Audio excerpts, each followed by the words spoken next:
AI didn't arrive slowly. It showed up all at once. And for roofing and home services business, it didn't start with strategy or leadership. It started with behavior. Your employees are already using AI. Your competitors are already using AI. Most owners just haven't caught up yet. And that's where the real risk is. Not that AI replaces people, but that AI gets adopted without direction, without standards, and without leadership. So before we talk about systems or tools, we need to get grounded in reality. What AI actually looks like inside of a business today and why leaders need to pay attention now. My name is Jim Ahlin. I'm the host of the Roofing Success Podcast, and I'm here with Rosalynn Verges, the founder of the AI Roofing Revolution. We're here. We are made it. Here. That's right. So I want to start off with kind of talking about what AI really means for the roofing industry and the changes that are coming into the home services sector also. Some of the things that are shiny object, buzzwords, things like that. Like how has AI entered the roofing and home services businesses? Yeah, it's been really interesting, Jim. Like you said, with just general use of tools like LLMs, I think it was just recently reported that ChatGPT now has over 800 million users actively using ChatGPT on a weekly basis. And just in case, big numbers are hard for you to contextualize, the US population has about 340 million people. So, quite a lot of people using tools like ChatGPT right now. And when you start to think about this idea that LLMs have become as synonymous with our interpersonal lives as our phones, as our computers, we really as organizations should be paying attention to the fact that our employees are obviously bringing these tools into our organization, whether we're teaching them how to or not. So I think just right out of the gate, even in its most simple form, or maybe what I would say is the most common form, right? Like when I often ask people when we're going through our classes, when I say AI, what does that mean to you, right? And a lot of times I hear back a response like ChatGPT or Gemini or Copilot, right? And so I think for people, their foundational understanding of what AI is a tool like an LLM, a large language model. And so think about like an AI chatbot, so to speak, that you're interacting with and getting answers from. And so just that, like starting at that scale of an AI tool, it's already becoming part of our everyday lives. Even Google search now has transformed to have an AI model in there that's generating summaries for you. And so I think there's just like this basic adoption of some of the simplest tools that we're going to see in organizations. We're seeing it right now. And as owners and leaders, if you're not thinking about then how to lead your employees through that shift in how they're performing their work, they're just going to be making choices on their own. And maybe they'll be good. Maybe they won't be so good. It could go either way. It could go either way. Jim, let me ask you, typically when you see businesses just let people run to their own devices, does it usually... It doesn't work out. It doesn't work out. Maybe that's why we coach. So that's like the basics, right? But then there's a ton of different AI tools that are coming into play that I see being integrated. And so there are external tools that you could think about that are kind of like add-ons, like, hey, I want to have a voice agent. That's one that I see really common coming into AI as a great tool for the roofing and home services industry to pick up as maybe one of their first AI ads. Maybe answer their phone. Maybe to help with some of those overflow calls or even calls that are happening during the regular day and just being able to triage those, right? So that I would think about as like an AI tool that you're adding on to your tech stack, right? But then there are AI tools within the tech stacks that we already have. So for example, your CRM, if you think about maybe you're using Salesforce or some other tool, those softwares are working really hard to have kind of their own AI version within the software so that And every software company right now is going down that route. I know yes. Nimbus hired a chief AI officer recently. Yeah. Right. Like everyone is going that route, and all of the software that people are going to be using from here on out is going to have an AI integration into it for sure. Yeah. Yeah. I mean, hair salons are going to have an AI integration. Yeah. You name it, any type of software. I think that's just a very logical next step. And they want to be part of that forward thinking and future proofing for their businesses too. And so they're looking at how they can be adopting AI and making it accessible for people. So I'm thinking about it kind of in these different veins, if you will, of like, what does it look like for my employees in their personal use? And what does it look like from an AI strategy for our organization and how we should be thinking about where we want to grow and what's some new opportunity we might have with AI? And then what are the different AI tools that make sense for us to add to our tech stack in a way that's actually going to support our organizational strategy overall, not just like, oh, well, that's really cool and looks fun and I want to have it too. Yeah. I mean, I will say, I get it. It's easy and fun to explore with new AI tools. And if we're leading our teams, we want to be strategic about what we're adding in, because we've all been there with kind of the flavor of the day approaches, in whether it's business ideas or, a new path that we're trying to pursue, or even just a new tech stack. I really encourage owners to think about their AI portfolio, if you will, like their different components of their AI tech, really as an integral part of their AI tech stack. But also a part of their processes and how they're kind of changing and reimagining how they might be working in their organization. So AIR has been bringing people through this fundamentals and training people on AI, training roofing companies and other home services companies on AI currently. Yep. And so with some of the companies that have gone through the training, what are some of the practical things that are getting implemented? Yeah, absolutely. Well, our foundations course is really focused on helping expand their use of AI. So if you think about, again, kind of your basic LLM, I always say the word basic and then I feel bad because I'm like, these tools, it's the most powerful, smartest entity I'll ever interact with. And I keep calling it basic. I'm sorry, chat. But just think about your use of tools like ChatGPT or, in the roofing industry, a lot of us use Google products. And so we have Gemini right at our fingertips as well. If you're on Microsoft, you would have Copilot. Yep. So if you're thinking kind of about those most common AI tools that people are utilizing from an LLM standpoint, I really think that starting with identifying how you can expand your use of those tools is a great approach. Yeah. Because they're the largest companies.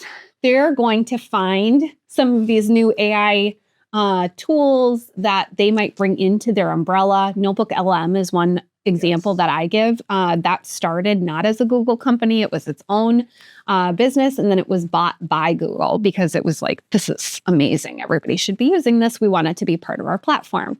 And so I think for me, that gives a lot of, it allows me to like breathe a little easier to know that I don't always have to be staying up on top of like, what is the most new thing. The newest tool. Mm-hmm. Yeah. The next, Because if it's really good, it'll get acquired. Google's going to buy it. Somebody's going to buy it. Yeah, somebody's going to buy it. There's a lot of money. Microsoft or Google yeah, is just going to buy it. For sure. They'll just buy it. Or maybe even OpenAI, right? Yes. And so, so I think because of that, I really focus on how can we get the most out of these tools that are already at our fingertips. But most of us, I think when we're just getting started with using an LLM like ChatGPT or Gemini, we kind of treat it like we're used to treating our search bar, right? Like I'm going to come in and I'm just going to ask it some questions and let it give me a response. And that's cool, but AI can do so much more. And so we really focus on expanding use toward things like data analysis, deep research, utilizing it for strategic planning, utilizing it for imagination and creativity. For sure. I mean, I kind of feel like the next step after some of that search exploration is like content generation or copy. So thinking like, how do I refine this email? That's usually kind of the next step I see people take.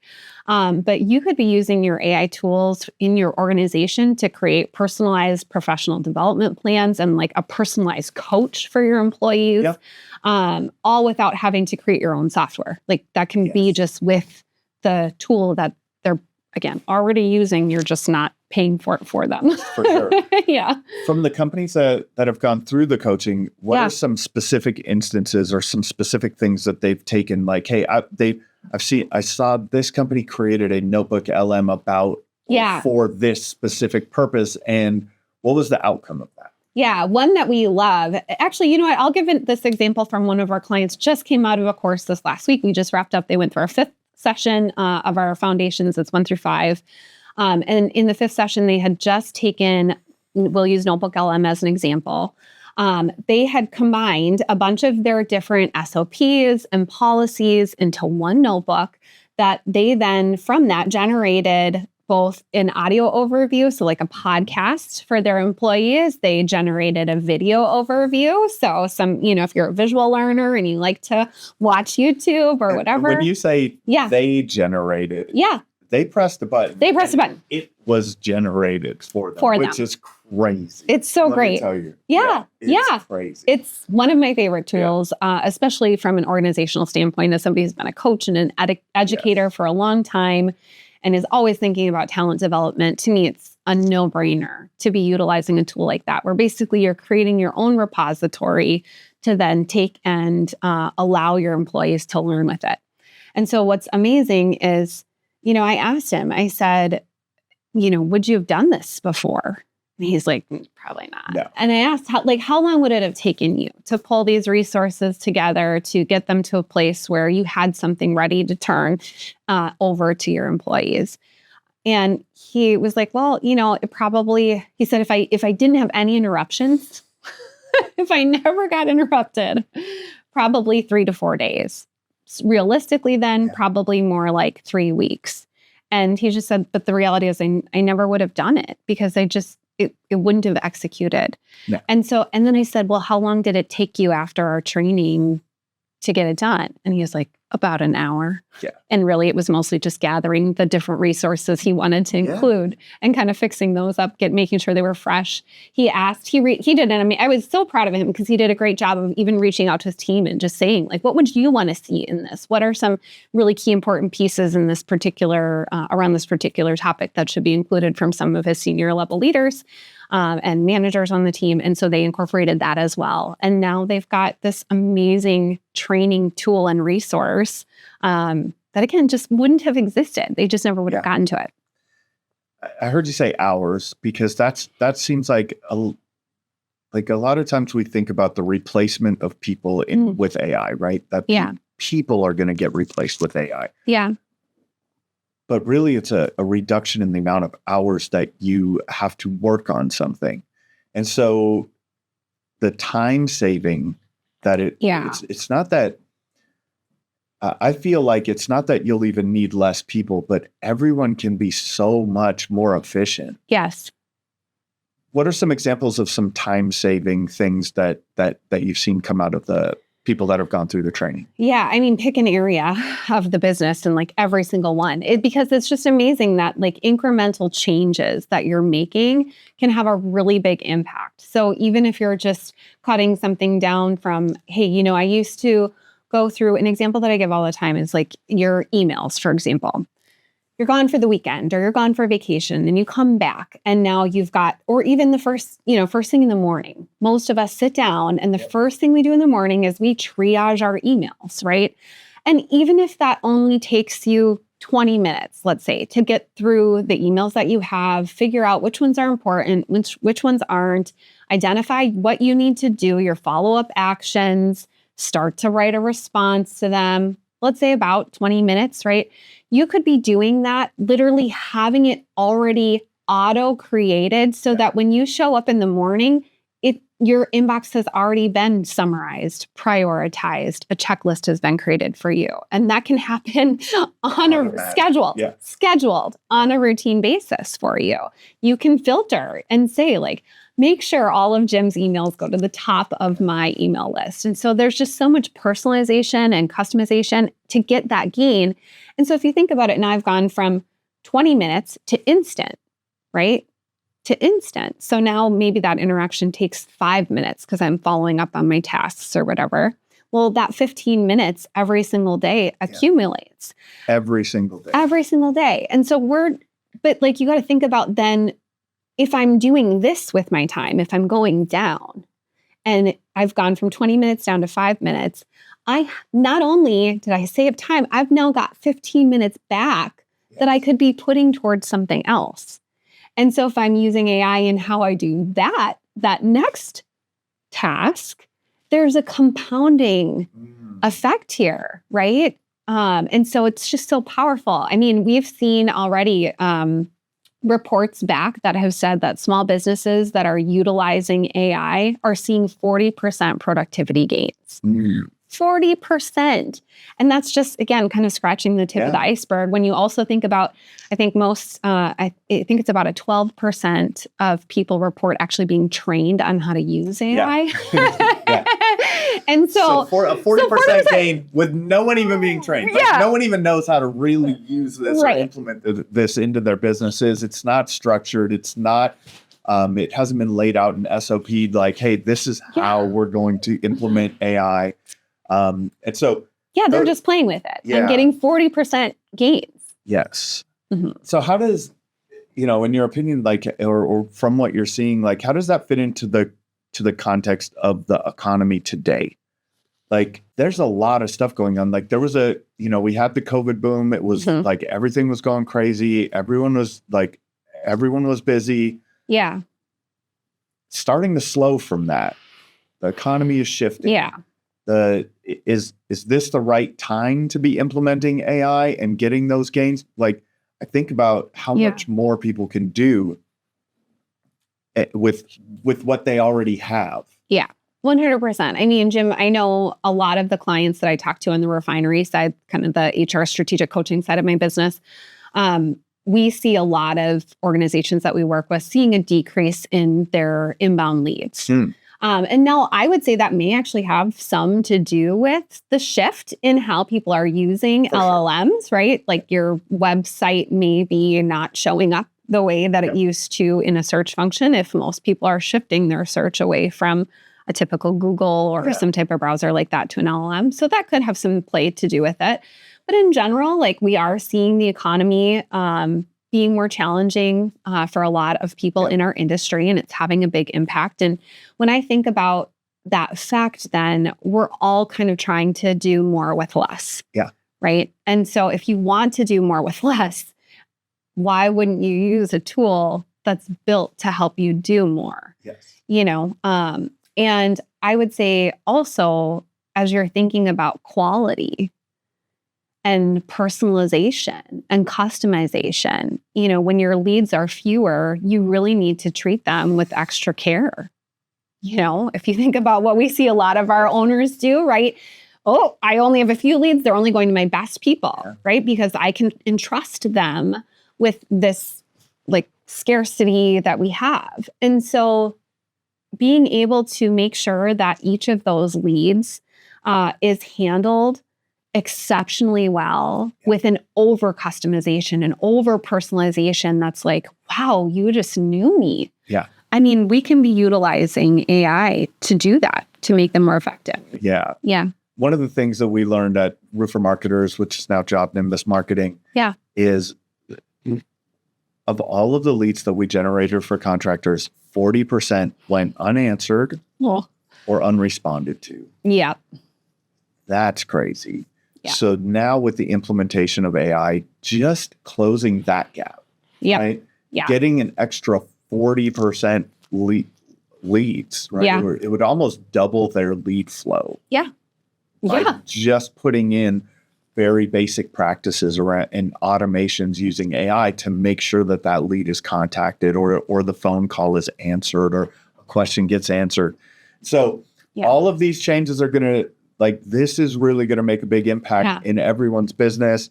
And I like that the way that you put it is small wins are going to compound. Yeah. Right. So if you can take that 15 minutes, just get 15 minutes back from looking at your emails in the morning.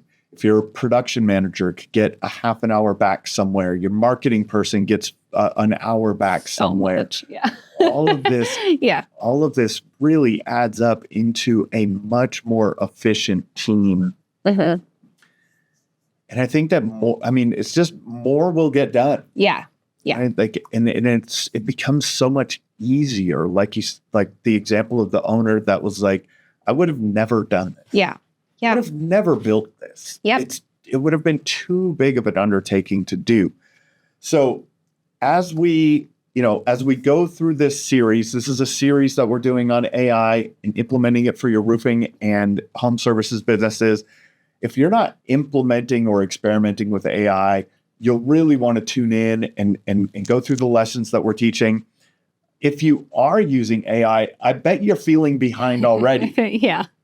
Because everyone that I know, I feel overwhelmed with it every day, and I am in it every day. Yeah. Yeah. And so we're going to be decoding some of the things. We're going to be laying out some game plans and SOPs that you can take and execute in your roofing business, in your home services business.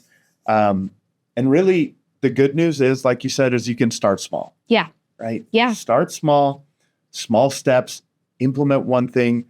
We're going to try to demystify some of the tools for you. There's going to be a lot of shiny object syndrome going on in this AI race, and some things are going to work and some things aren't, and some things are going to work the way you want them to, and some things are not going to work the way you want them to. So as we continue on here, we're going to be moving into an AI strategy blueprint. We're going to be reimagining your org chart. We're going to be moving through AI math and how to develop your AI math and how to make sure that you're getting an ROI from your efforts. And we're going to get into what is more your favorite thing. I'm like, let's just let loose on this. But you're like, the governance and security of your data, protecting your company's information while you're doing this. Like if you're just letting your employees right now use ChatGPT, you're going to have a hard time. That information is getting out. And we really hope to get you ready for this, to AI, to future-proof your business, and give you the tools necessary, right? Yeah, 100%, Jim. I mean, when I started AI Roofing Revolution, that was really my heart. Is I just was able to see that as somebody who's looked under the hood of literally hundreds of organizations in our industry and have watched how they operate. To me, it was just such a no-brainer that this was going to really change the game. And I really felt like for my clients' sakes, it's so important to be able to help roofing owners and small business owners be able to adopt these tools for their businesses, or they're just not going to survive. That is the reality. And I don't mean that as a scare tactic, but I mean that with a sense of urgency that in the next 12 months, you really do need to prioritize this. And so, as we're getting toward the end of 2025, people should be thinking about what is my 2026 plan going to look like and how am I implementing and adding AI? And so we really wanted to kind of come together and be able to give people the game plan to help them start to lay that out so they can have success. Because I really want to see our industry, and it'll always evolve and change, but the heartbeat of who we are and how we all kind of operate. We're all a little Wild West, which I love. And so I just really want to be able to see us thrive and continue to succeed. All right. Check out the next episode. We'll talk to you soon.